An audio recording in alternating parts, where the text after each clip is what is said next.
welcome to an episode of That's going to be my pick for it. We'll see what actually happens. who do you have as the winner? I'm rolling with the Yankees, of course. Of course. I. It's And look easy at to take Colby's the hat. top two teams. Baseball's like any other sport.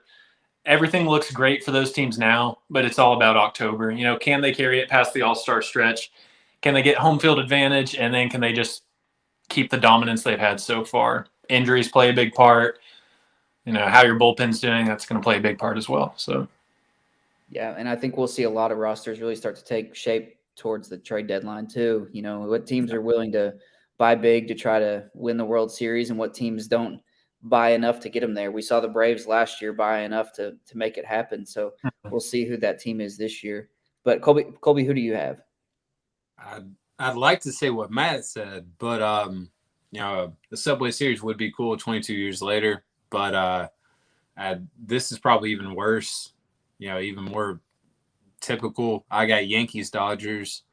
It just feels old school. I mean, I know they're the two best teams right now, but I feel like the road through the NL goes through LA.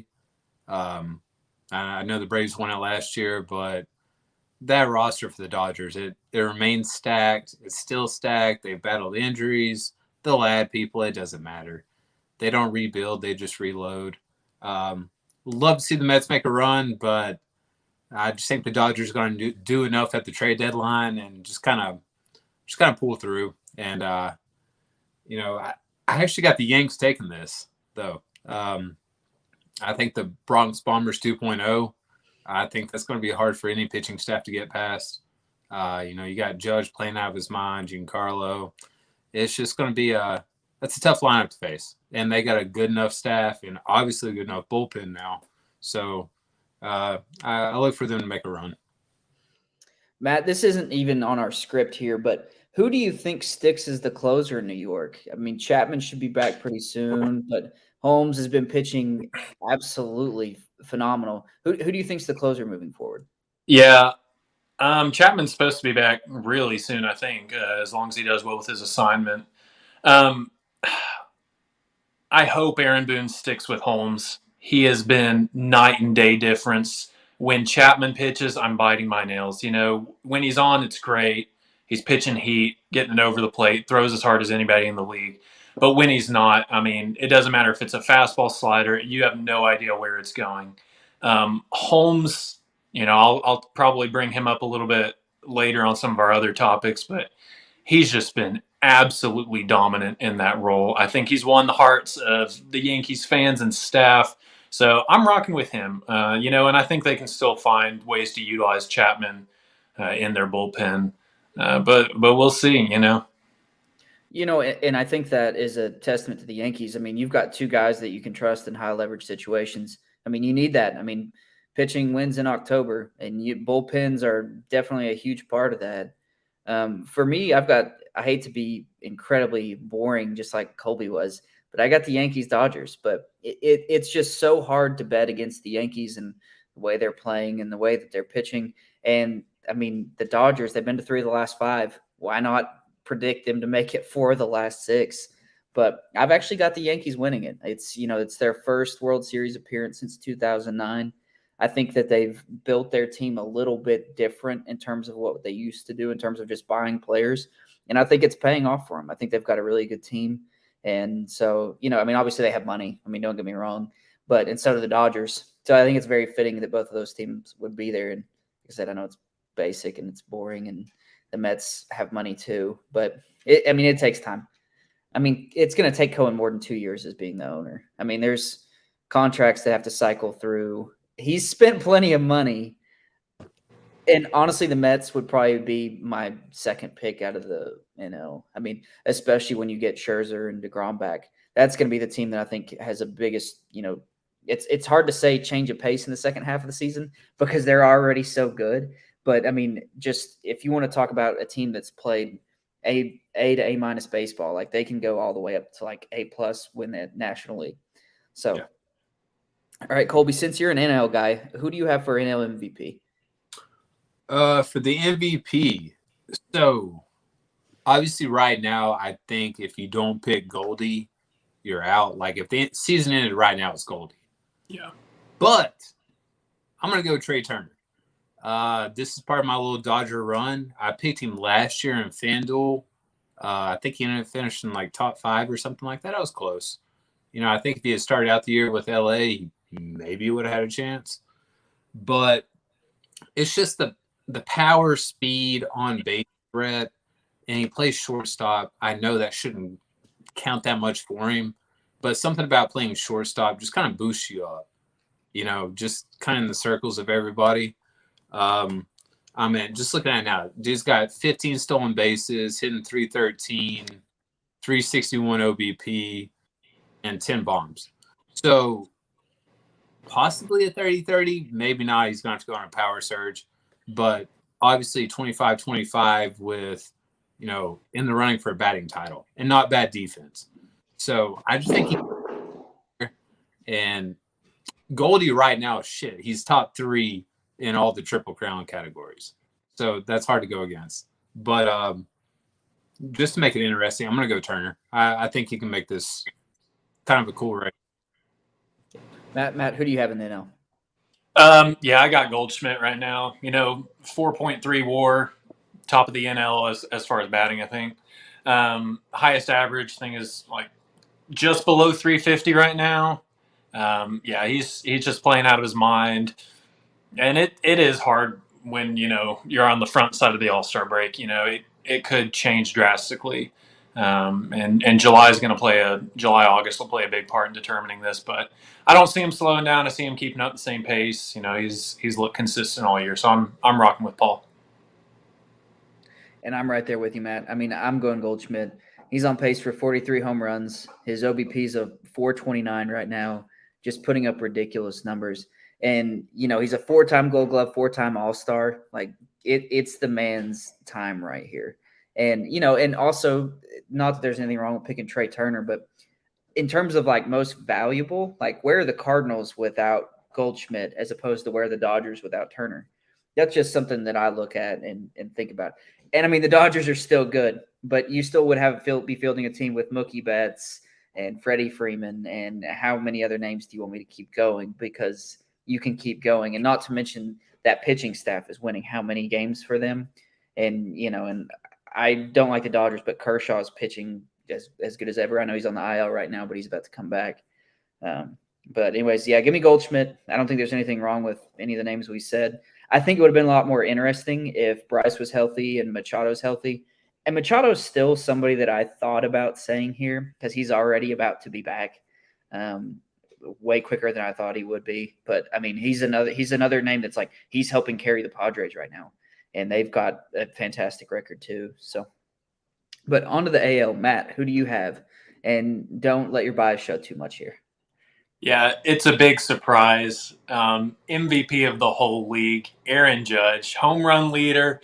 And as good as the Yanks are playing right now, I think it all goes back to Judge. When he started off his rookie year and, he beat McGuire's rookie season home run record, there was speculation, could he be, the Yankees' new captain? Could he take over kind of that spot that Jeter left behind?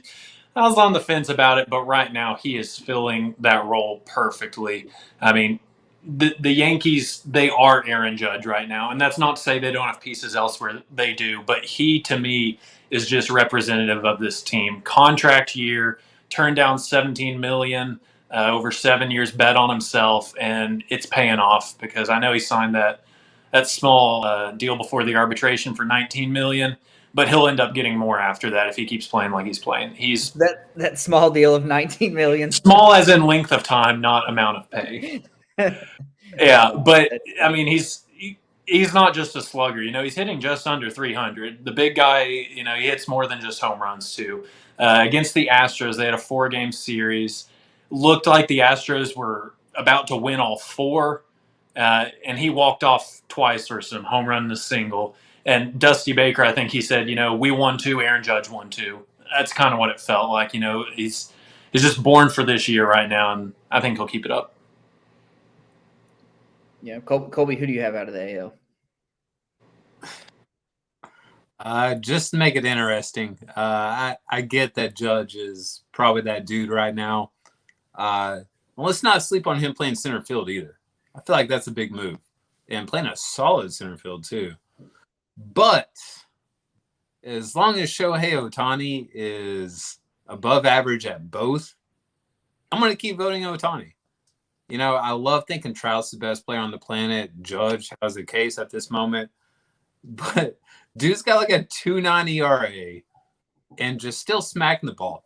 Not to the standards that he was last year, but that doesn't matter. See, we're all used to what he did last year. And so anything that comes up short in coming years is a disappointment. And I still think last year was the greatest season we've ever seen from a baseball player. That shouldn't be understated. But dude's a bona fide ace. I was kind of skeptical before, maybe like a 2 or a 1B or something like that. Dude's a bona fide ace, and he's a middle of the lineup bat. He's going to hit in the 3 or 4 hole for any team that he plays for. As long as he keeps it up, and I know the Angels aren't going to make the playoffs again, and it's going to be sad. But, if Judge wins the MVP, good. I mean, he probably did deserve it in most rights, but as long as Shohei Ohtani hangs around and does both positions better than average, he's going to get my vote every year. Yeah, I mean, I get that. I think you got to take your pick of one of those two. I don't even know who number 3 would even be. But a good point to bring up, and is there a career that has been wasted more than Mike Trout's? No. I mean, it's tough maybe if I sat here and really thought about it, but the Angels are bad. They're real bad. And that's why I'm going with Aaron Judge as my AL MVP. And I get the Ohtani argument. I mean, I know WAR is not necessarily a, end-all be-all stat, but Judge is sitting here with a 3.7 WAR. Ohtani's at 3.2. Judge is technically on pace for 63 home runs. Who is the last person to hit for 60 home runs not named Bonds, McGuire, or Sosa? Can you give me the team they played for? Will that give it away? Maris. Yes. I was thinking Roger Maris. It was so Roger Maris hit 61 and 61, and hit 61. He hit 61 home runs in the year 1961. Oh, yeah, and Judge is on pace for 63. Now, granted, only 12 of those would have made it out in the other ballpark, but still. So far, I think he has one unicorn. One, so yeah. So I just got to give my Yankees jabs whenever I can. So we've been talking about MVP. Let's move on over to the Cy Young side of things. Matt, who do you have in the AL Cy Young? I'm torn on this one. Okay, I think if I had to decide right now, I'd go with McClanahan. But I don't think you should sleep on Verlander for it. I think he's having a really solid season. Kind of what Colby was saying with Ohtani. It's one of those things we've just grown to expect it out of Verlander. It's like, oh yeah, he's having a great season. Yeah, that's what he always does. I mean, he's having a great season. So I'm going to go with my gut and say Verlander. Okay. Colby, who you got? Yeah.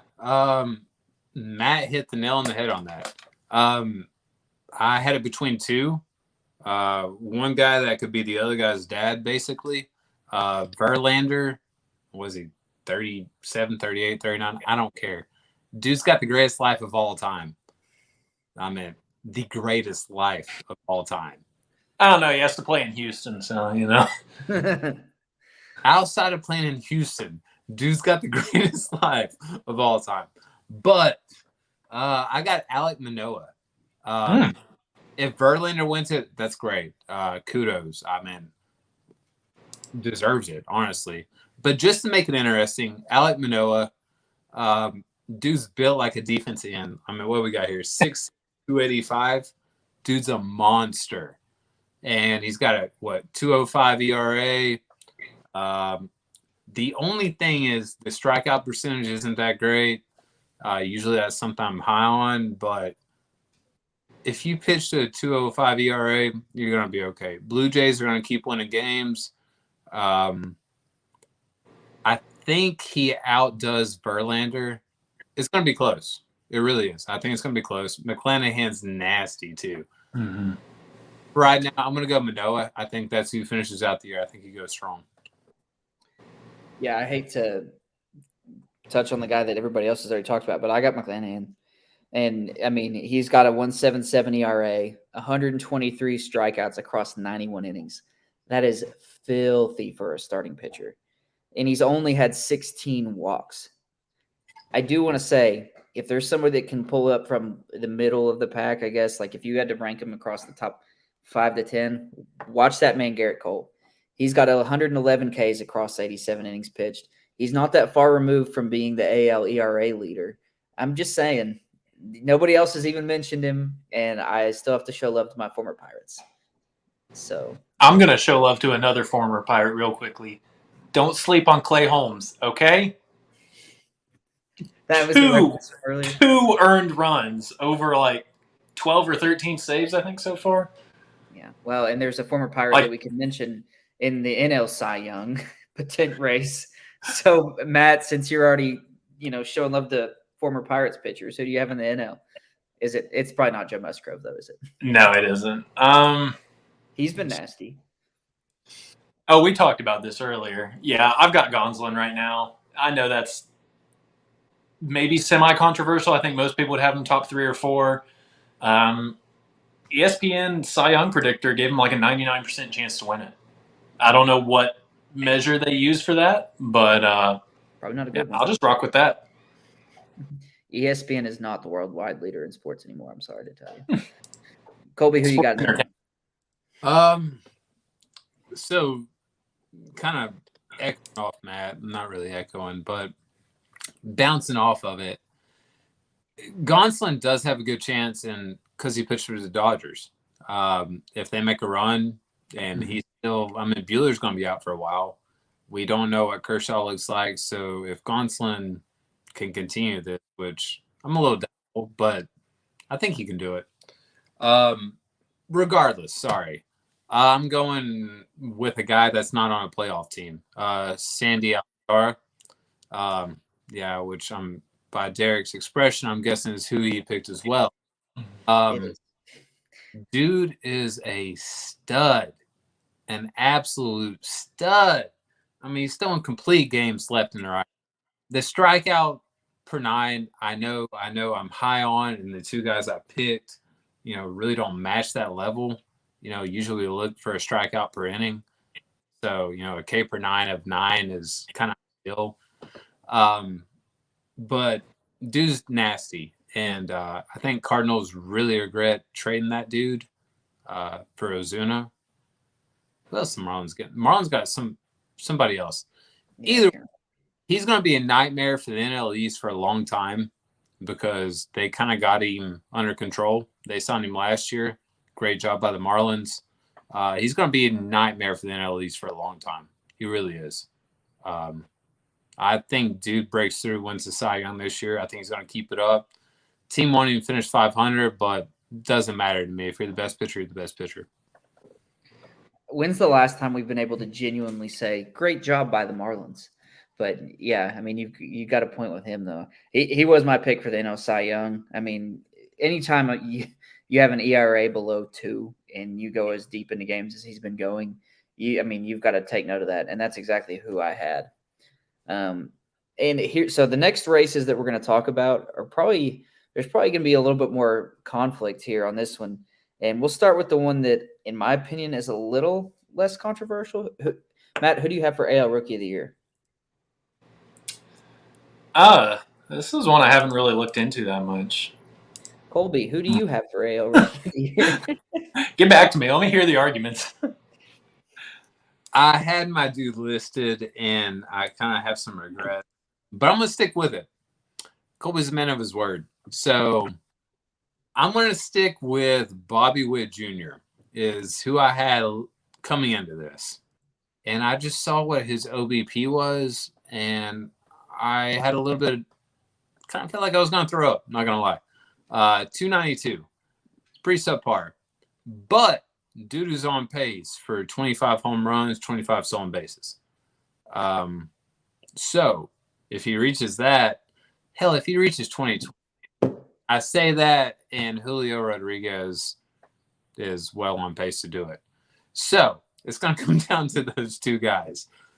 I'm going to go Bobby Witt. I like the way he plays infield, a little flexible. I think the OBP does go up. Feels like he's starting to feel himself a little bit. Same thing with Julio. Not to steal away from what you guys are going to talk about. I feel like those are going to be the two dudes. But I'm going to stick with Bobby Witt for right now.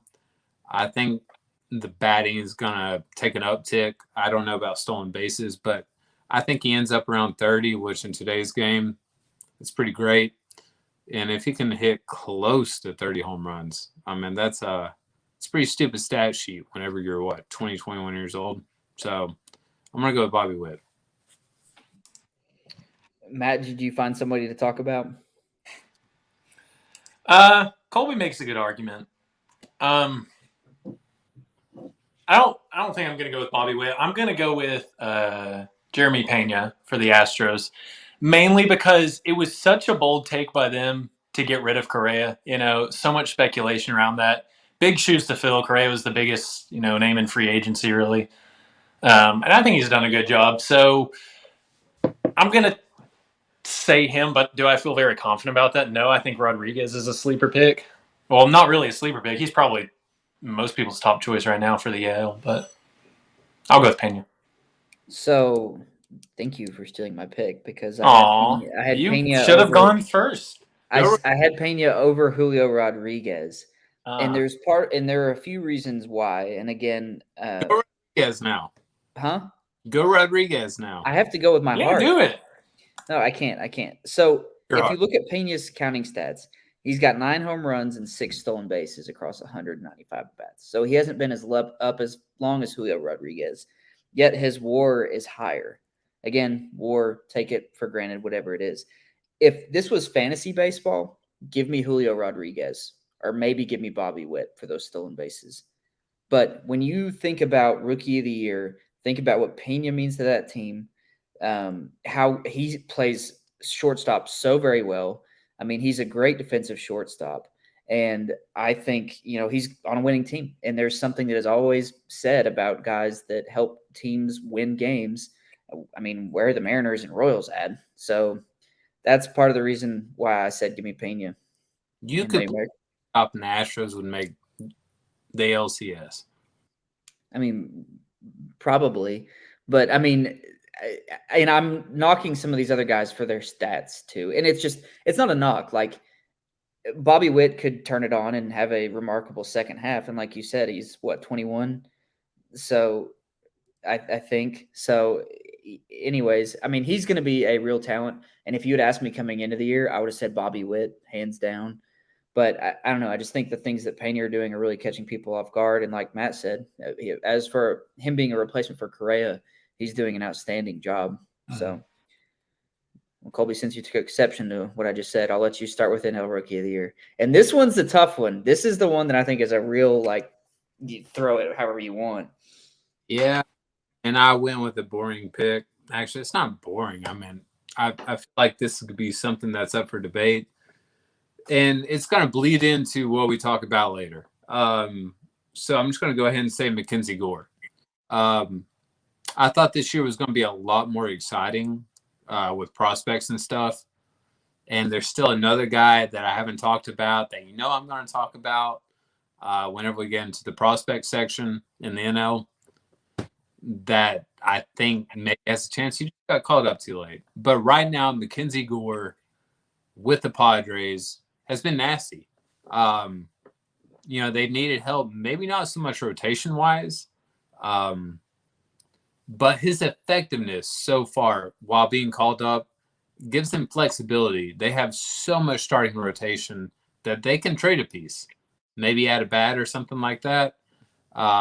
That really shouldn't be part of this discussion. Even so, Mackenzie Gore got called up. Tough year last year, but just looking pretty nasty. 12 games. Was 11 games started. And we got over a strikeout an inning, 3.34 ERA. Dude's pitching solid. Keeps it up. I think he'll do it. I remember when the dude got drafted out of North Carolina high school. I think it was National Gatorade Player of the Year. And so, I mean, everybody's known about this guy for a hot minute. It was just a matter of time before he kind of got up and established himself. And I think he's finally done that. I think he's kind of came to his own. Guy's got some nasty breaking stuff. Very Mad Bum-ish stuff. If you watch the guy, it's not sexy, but it's good. I guess that's all that matters. But I'm going to go Gore. Yeah, Matt, who do you have in the NL? All right. He's only played like 8 games, but I'm going with O'Neal Cruz for your team, Pirates. And I think that's who Colby was talking about. He's kind of the big name coming into the season. Just didn't get that call. Now he's there. He's flashing a bit. So we'll see if he can put it together. But I'm kind of just on board with that. I think he's already got 2 homers, belted one that was 400 plus the other day. So yeah, I'll go with him. That throw across the infield was nasty too. But yeah, I mean the Pirates are going to pirate, so we'll probably trade him for a Washington That's true. in like 3 years. I'll be like, but it's a Maytag, or I don't even know what good washing machine brands are. I don't know. Anyways, I think there are like 5 or 6 names you could have said for this, because I think that this is a very wide open race. Like you look at the odds makers, it's neck and neck across several guys.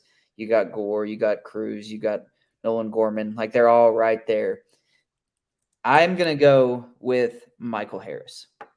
And the reason I'm going with Michael Harris, don't give me that look.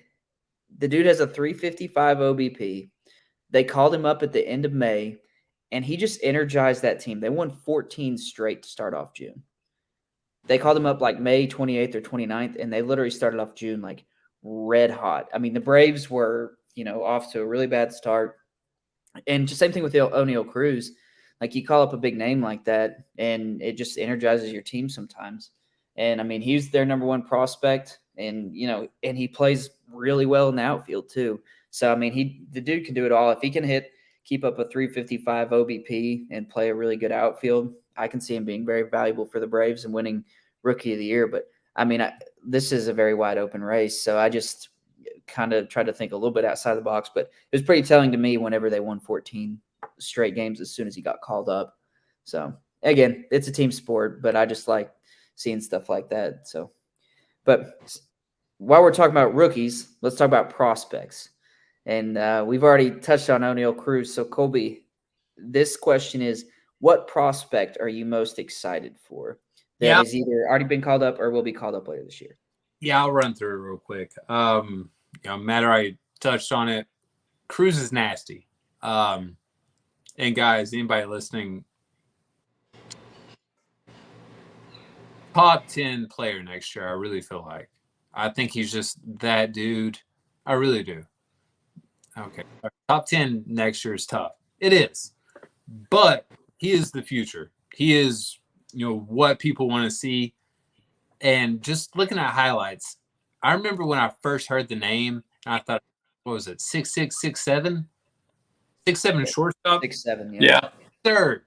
Thought that was the dumbest thing I ever heard. And I keep hearing people talk about it. My dad talks about it. He's like, oh, no, he's 6 is short. Yeah. Watch the highlights. Dude is sticking at short. He's filthy.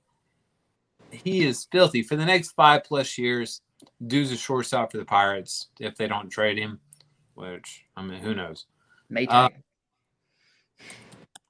He's just electric. And I think that's why I'm most excited. It's something that we haven't seen.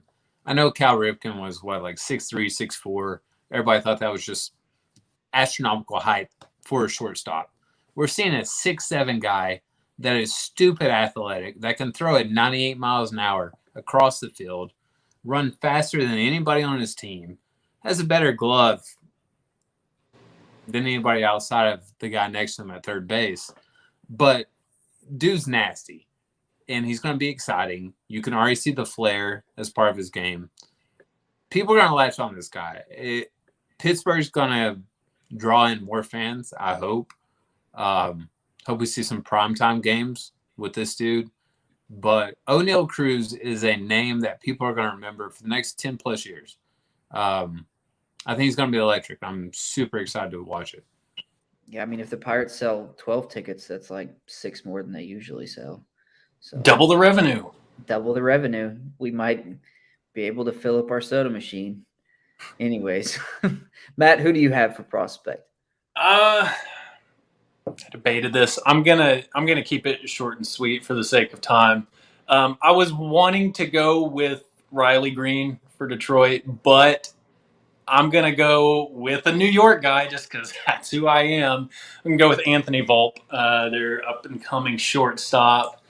I think most people, like I said, probably have him around 6 or 7 on their list of MLB prospects. I like what I see out of him. Seems solid. I think he's got 10 home runs this year so far. So, they had the trade with Minnesota where they picked up Kiner Falefa. He was supposed to be a good addition defensively, and they weren't expecting much with the bat. He hasn't been bad defensively, but he hasn't been as stellar as he was supposed to be. Batting wise, he's a little below average, but I don't think he's a long-term fix. Could he do it this year? Absolutely. They've got enough weapons on that offense. They're not looking for a slugger right now. Giancarlo Stanton, Judge, Donaldson, Torres, Rizzo, LeMahieu, you could go on and on. Gallo sitting on the bench, even having a bad year. You've got Joey Gallo sitting on the bench because he's having a bad year. That's the kind of lineup the Yankees have. So will Kiner Falefa get the job done this year? Yeah. Is he the long-term plan for shortstop? No. Yeah, I would agree with that 100%. So the prospect I'm most excited for is definitely O'Neal Cruz, but I don't want to say the same name. And I thought about going Riley Green here, but I'm going to go CJ Abrams. And a big part of that is because he's on my fantasy team. But I just get excited for guys that are freak athletes. And he's got an 80 run tool. He's already got some highlight reel type of plays in the infield. And some of them are while he was down in the AAA, but I mean, he's just nasty, and I cannot wait to see what happens with him and Tatis on the same field. There's going to be a lot of exciting plays happening in San Diego moving forward. So, Colby, who's your biggest surprise this year? This could be a player, coach, team, organization, mascot. Right. So this is not sexy by any means. And I'll make it short and sweet. I picked the Padres. I think that's something, people talked about Dodgers, Giants in the West, even before we knew about Tatis's injury. And here they are. What are they? I got them at 45 and 30 without, arguably top 3 best player on the planet. I feel like they're only going to get better. I know they have to play in that division, and that division is arguably maybe outside the AL East, the toughest there is. But they got a stacked team, and nobody's talking about them. We still like to talk about the Dodgers. The Mets are fun to talk about now, which is great for me, but, I know I'll be disappointed in the end. But even so, the Padres haven't really gotten a lot of love. That starting pitching is filthy. If they can get Tatis back healthy, and that's a big if. I know you don't want to hear it, D, but I worry about the dude. The whole stuff about his injury and whatnot. But if Tatis can come back 75% of what he was before, just that team is going to waltz its way, in a wild card. And that's no team. I mean, nobody wants to play that team as a wild card. Nobody wants to play that team as a wild card. That's a scary team. And I think they can make a run. Starting pitching carries. They got good enough of a bullpen. I think at the deadline they buy, and they kind of address that a little more. But to me, Padres is a team that nobody's talking about. That's way up there on the list. That's going to make the postseason regardless, and can make it a little nasty run. Keep sleeping on them. So I'm going to go with Padres. Matt, who do you have? All right, I want to say the Yankees, but I'm trying not to have every single answer be Yankees related. I I do think want to that's everything say you've done. it was a surprise that they're the top team in the MLB right now. Nobody really saw it coming. You know, this Yankees team is kind of the Yankees team that everybody thought would be here like 2 years ago. Good. To not say the Yankees, I'm going to say the AL East / Toronto. Toronto, not in a good way, because Toronto was supposed to kind of dominate this division. And we all know the AL East. You know, the top three teams right now are really good. And then you've got the Red Sox and Orioles, who I'm fine to never talk about again. And to be fair, Toronto has had a brutal schedule on the first half of their season, and New York has had not so much. But even in head-to-head series, man, the Yankees just look like they've got it, and Toronto just doesn't. There's something missing from Toronto right now. I don't really know what it is. George Springer is the only cheating Astros player that I remotely care about. I think Springer's one of the best players in baseball. Vladdy, I love Vladdy. How can you not love him? They got Jordan Romano. He's having a great season. There's just something that's missing from Toronto. I don't really know what it is. Maybe you guys can shed some light on it, but it's not clicking. The Yankees have taken control of first place in that division, and they've got a firm hold on it right now. So we'll see. I mean, I think their bats just don't line up as good as New York's do, or their pitching, or their bullpen. Side note about New York: in the From top to bottom.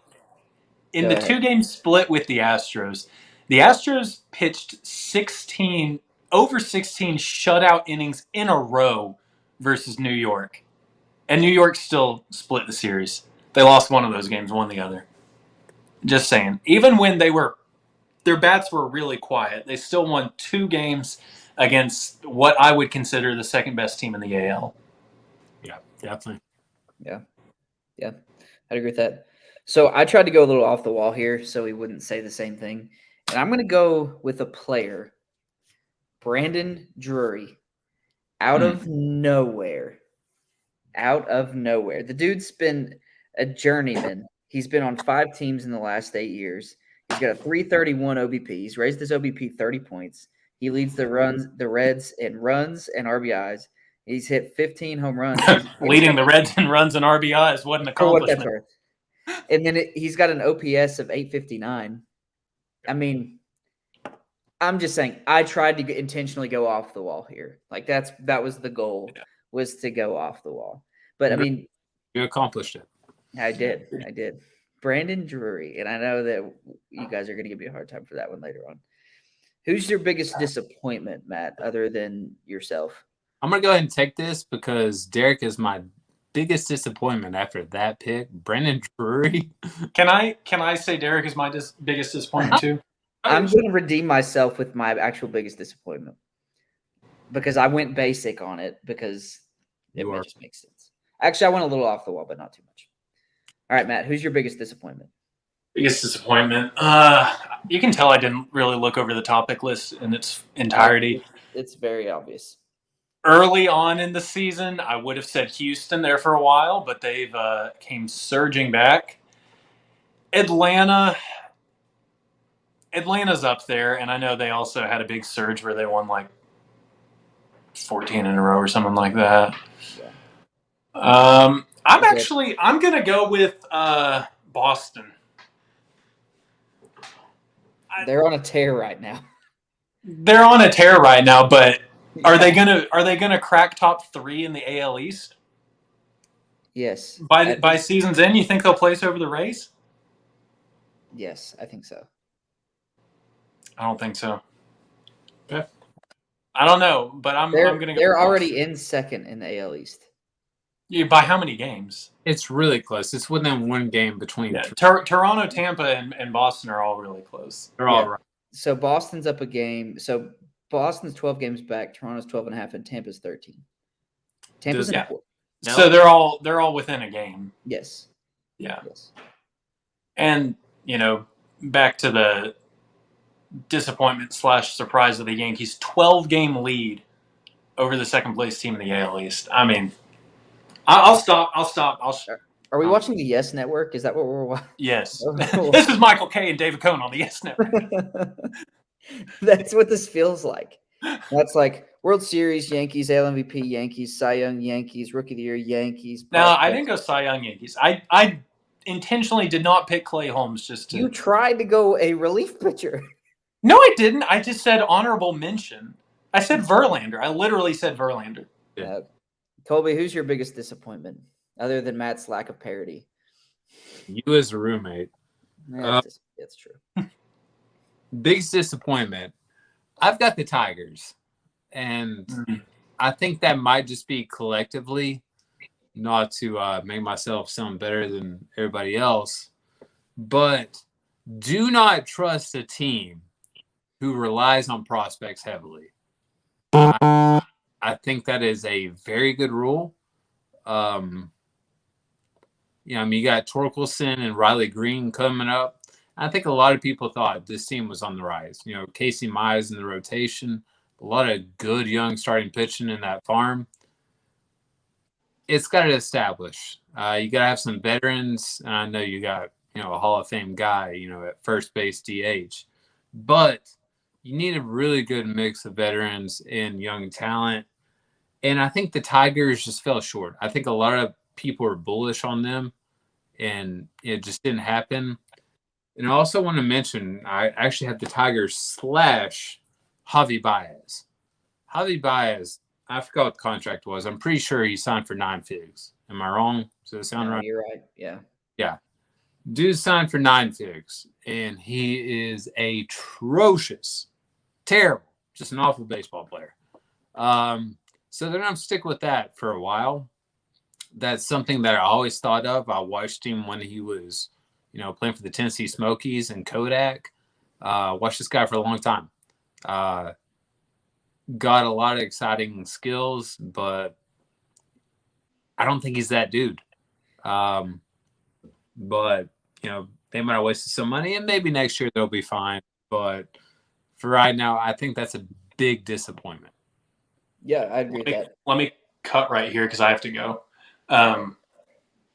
Side note, if I could redo it, White Sox would be my biggest disappointment. Okay, so Matt had to go, but Colby was able to finish up his disappointment. I'm going to finish up mine real quick. So what? Nice shirt. Thanks, man. Go Duke. So my biggest disappointment, I kind of picked a team, but I'm going to go with Joe Girardi and Joe Madden. How do you get fired the first week of June? Ooh, I like that. Yeah, I told you I was trying to go outside the box with some of these. Obviously, I missed a little bit on Drury, but and I have a hot take. I would not be shocked to see Tony La Russa gone soon too. I put that in there too because I was looking at the World Series odds coming into the season, and the White Sox were tied for 4th in the World Series odds. They were tied with the Braves and the Mets. Can I bounce off you for a bit? Yeah. No, I remember seeing that, and I'm thinking the White Sox on paper looks so good. But I am La Russa the whole time. That was my thinking. I thought La Russa is going to be a problem, and he's still a problem. He was a problem a little bit last year. Times change, man. Times change, and I don't think he adapt. Either you adapt or die. And I think it's time for him to go out to the pasture and die. Yeah. And I think, the Girardi and Madden firing are prime examples of that too. Kind of, yeah. I'll go there. Maybe not as much, but yeah, at least Joe Madden. Yeah, but yeah, I mean, so for a team to be tied for 4th in the World Series odds coming into the season, now they're sitting here with a record of 34-38. They have a -52 run differential. And here's the real kicker that'll get your manager fired: 16-21 at home. So they're not even doing anything good. I mean, honestly. And so, like I said, I think that's the biggest disappointment for me because I was a buyer on the White Sox. I wasn't really a buyer on the Tigers. I know you talked about that. I think I agree with you. People got on that train, but I think it's a year too soon. And I think they thought that they were going to have a good mix with Miggy still playing and Baez and Meadows, and Meadows has dealt with injuries. Cabrera's 55, and Baez just isn't that guy. So let me kind of go off that. I know they're my biggest disappointment, and I never expected the Tigers to be a playoff team.